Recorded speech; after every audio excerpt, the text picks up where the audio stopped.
ലോകത്തിൽ ആദ്യമായിട്ട് ഒരാളേ ഉള്ളൂ എന്നാണ് കേട്ടിരിക്കണത്. ഞാൻ മാത്രമേ ഉള്ളൂ തോന്നുന്നു എന്നാണ് എന്നാ തോന്നുന്നേ. എങ്ങനെയാ ഈ ഒരു സംഭവം കണ്ടുപിടിച്ചേ? ആരാ കണ്ടുപിടിച്ചേ? എനിക്ക് 15 വയസ്സുള്ളപ്പോൾ എന്റെ കോ ബ്രദർ ചെന്നൈയിൽ നിന്ന് വന്നായിരുന്നു. അദ്ദേഹത്തിന്റെ പേര് വിനോദ് എന്നായിരുന്നു. അപ്പൊ അദ്ദേഹം എപ്പോഴും കളി സാധനങ്ങൾ നിർമ്മിക്കുമായിരുന്നു. അപ്പൊ കളി വീണ നിർമ്മിച്ചു. അതിൽ ആദ്യം ടങ്കീസ് ആയിരുന്നു, പിന്നെ ഒരു കമ്പി ഉപയോഗിച്ച് പ്ലാസ്റ്റിക് ബോട്ടിൽ ഉപയോഗിച്ച് നിർമ്മിച്ചു. അപ്പോൾ ഞാനാണ് അതിൽ സപ്തസ്വരങ്ങളൊക്കെ വായിക്കാൻ തുടങ്ങി. അച്ഛനോടും അമ്മയോട് സ്പൂൺ എടുത്തുകൊണ്ട് വരാൻ പറയും. സ്പൂൺ കൊണ്ട് ഉരച്ച്, spoon, screw driver, test tube, പല സാധനങ്ങൾ പരീക്ഷിച്ച് അപ്പൊ അങ്ങനെ വായിച്ചു തുടങ്ങി. അപ്പൊ 1997 നമ്മുടെ സ്റ്റേറ്റ് സ്കൂൾ ഫെസ്റ്റിവലിന് ക്ലാസിക്കൽ മ്യൂസിക്കിന് 1ാം സ്ഥാനം ലഭിച്ചു. അപ്പോൾ കുമ്മനം ശശികുമാർ സാറ് ഗായത്രി തമ്പുരു സമ്മാനം നൽകി. അച്ഛനാണ് ഒറ്റ കമ്പിയിൽ ഇലക്ട്രിഫൈ ചെയ്തു തന്നത്. ഇപ്പൊ ഞാൻ വായിക്കുന്നത് അച്ഛൻ സ്വന്തമായി നിർമ്മിച്ച വീണയാണ്. വിജിയുടെ ജീവിതത്തിലെ ഏറ്റവും വലിയ ശക്തി എന്ന് പറയുന്നത് വിജിയുടെ അച്ഛനും അമ്മയാണ്. അച്ഛനും അമ്മയുമാണ്. വിജിയെ ഇങ്ങനെ കൊണ്ട് എല്ലാ കാര്യങ്ങളിലേക്കും എത്തിക്കുന്ന രണ്ടുപേരുമാണ് അല്ലേ? ഈ ഒരു ഏറ്റവും വലിയൊരു ഭാഗ്യമാണ് അവരെ പോലെ രണ്ട് പേരൻസിനെ കിട്ടുക. അതാണ് ഏറ്റവും വലിയ ഭാഗ്യം ശരിക്കും പറഞ്ഞു. അച്ഛനും അമ്മയും എപ്പോഴും കൂടെ തന്നെ ഉണ്ട് അല്ലേ? കൂടെ തന്നെ ഉണ്ട്. എന്താണ് അച്ഛനും അമ്മയുടെ ഏറ്റവും വലിയ ആഗ്രഹം എന്ന് പറയാറുണ്ടായിരുന്നു അവര്? പാട്ടുകാരിയായി തീരുക, പിന്നെ അച്ഛനും അമ്മയും ഞാൻ കാണണമെന്നും പറയാറുണ്ട്. അപ്പൊ 1997 നമ്മുടെ സ്റ്റേറ്റ് സ്കൂൾ ഫെസ്റ്റിവലിന് ക്ലാസിക്കൽ മ്യൂസിക്കിന് 1ാം സ്ഥാനം ലഭിച്ചു. അപ്പോൾ കുമ്മനം ശശികുമാർ സാറ് ഗായത്രി തമ്പുരു സമ്മാനം നൽകി.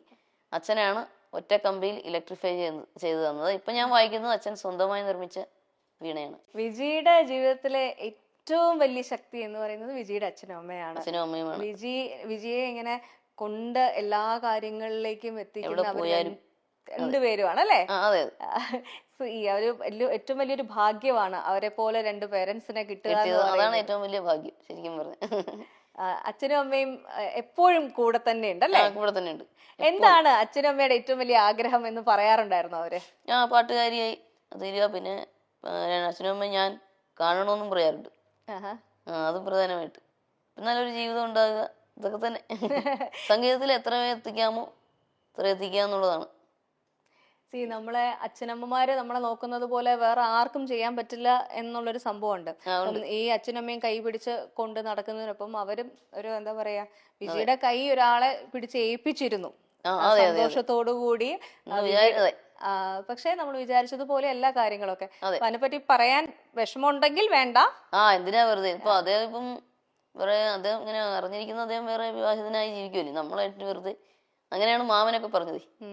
അദ്ദേഹം എന്ത് ചെയ്യുന്നു എന്നുള്ളത് നമ്മൾ വിട്ടേക്കാം. അത് വിട്, അത് നമുക്ക് വിടണ്ടല്ലോ. അപ്പൊ കേട്ട് ആ ഒരു എന്താ പറയാ, ജീവിതത്തിന്റെ യാത്രയിൽ നമ്മളോടൊപ്പം വന്നു ചേർന്ന വ്യക്തി നമ്മളെ മനസ്സിലാക്കിയില്ല എന്നുള്ളൊരു വിഷമം ഭയങ്കരമായിട്ടുണ്ട് അല്ലേ? അതുണ്ട്. നമ്മുടെ ദുഃഖം എന്താണെന്നോ എന്താണ് വിഷമമെന്ന് മനസ്സിലാക്കാതെ പെരുമാറുക. അച്ഛനും അമ്മയും പാടില്ല. അവരൊക്കെ അകറ്റുവാൻ നോക്കുക അതായത് എല്ലാം ഒറ്റയ്ക്ക് എല്ലാവരെയും കൂടെ അച്ഛനും അമ്മയും മാത്രമല്ല എല്ലാവരെയും അകറ്റാൻ നോക്കിയാൽ നമ്മൾ സമ്മതിച്ചില്ല. സാധാരണ പെൺകുട്ടികള് ഇത്തരത്തിലുള്ള എന്താ പറയാ പ്രശ്നമുള്ള സാഹചര്യങ്ങളിൽ പെട്ടുപോയി കഴിഞ്ഞാൽ അതിൽ നിന്നും പുറത്തു വരാൻ ഉള്ള ധൈര്യം ഉണ്ടാവാറില്ല. പക്ഷെ വിജി സത്യത്തിൽ ഒരു വലിയൊരു പ്രശ്നത്തിൽ നിന്നും രക്ഷപ്പെട്ട് കരകയറി എന്നാണ് ഞാൻ വിശ്വസിക്കുന്നത്. ആ ധൈര്യം എങ്ങനെ കിട്ടി? അത് പണ്ടേ എനിക്ക് അങ്ങനെ വാശിയുള്ള സ്വഭാവം. എന്താണെങ്കിലും നമുക്ക് ഇഷ്ടമില്ലാത്തെന്ന് പറഞ്ഞാൽ എന്തൊക്കെ നിർബന്ധിച്ചാലും നമ്മള് ചെയ്യൂല. അപ്പൊ ആ വാശി ഞാൻ അവിടെയും കാണിച്ചു. അത് തന്നെ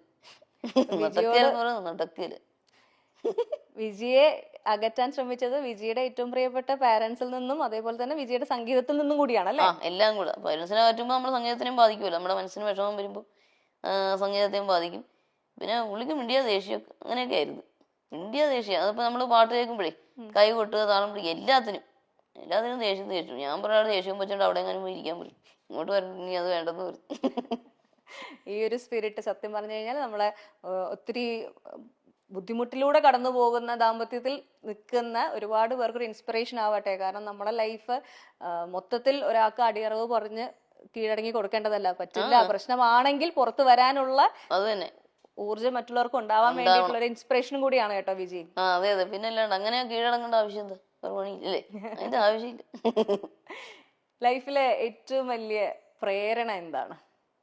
പ്രേരണ അച്ഛനും അമ്മയുടെയും പ്രോത്സാഹനം. ഇതൊക്കെ തന്നെ അച്ഛൻ്റെ അമ്മയുടെയും പ്രോത്സാഹനമാണ്. പിന്നെ ഇത് നമ്മുടെ സ്വന്തം ഇഷ്ടപ്രകാരം ആരും പറഞ്ഞിട്ടല്ല കേട്ടോ. അച്ഛനും അമ്മയൊന്നും എന്നാ നീ വേണ്ടാന്ന് വെച്ചേക്കെന്ന് പറഞ്ഞിട്ടില്ല. കാരണം നിന്റെ തീരുമാനമാണ്, നിന്റെ ജീവിതമാണ്.